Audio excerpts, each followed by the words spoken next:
Hi, I'm Jennifer Rosselli, and I'm a licensed mental health counselor at Thriveworks. The question that was asked was, how can I better cope with cabin fever during COVID? And I think that's a great question because it's something that we're all dealing with and trying to understand together day by day on who we are and what kind of position we're in. So some of us are homeschooling our children, some of us are alone, who are at high risk. There are just a lot of different variables that go into figuring out how to cope with this. So the first thing I want to say is to have a reaction to this cultural shift is totally normal.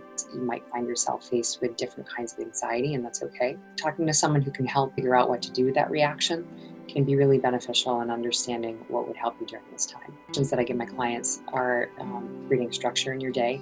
For instance, how do you make meaning in your day in small ways over time? And it can help mimic, how our lives were before when we had a little bit more structure and left the house, that kind of stuff. So some folks also might find this a very helpful time to take on projects that they weren't able to try before, which can be anything from organizing stuff around your house to taking on a new hobby. Free online classes where people are learning new skills. And that can be a really exciting way to feel like you're accomplishing something.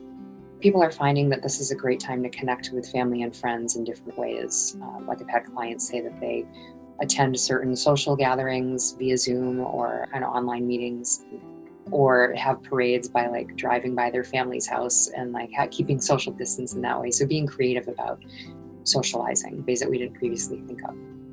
For other people, it might be a really good time for you to start to understand yourself a little bit better, which can sometimes be intimidating. So if you're noticing any uncomfortable feelings, that's completely natural, like I said earlier, and you don't need to run from those emotions.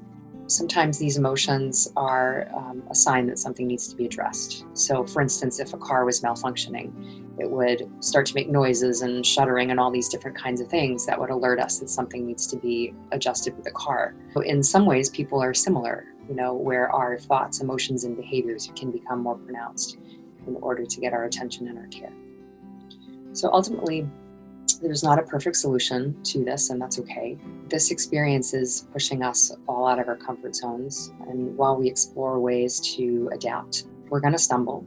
And I think that as adults, it can be really uncomfortable to be new at something. Experimentation into new realms is something that we do as children often, but we tend to shy away from as we get older. But being new at something is the only way that we learn how to grow into some sort of change. Yeah, so that helps. Thanks. If you like this video, help us reach others by hitting that like button and subscribe. You can meet with over 1,000 caring mental health professionals, including the presenter you just watched, by visiting us at thriveworks.com, or click the link below to book your session now. Be well, and thank you for watching.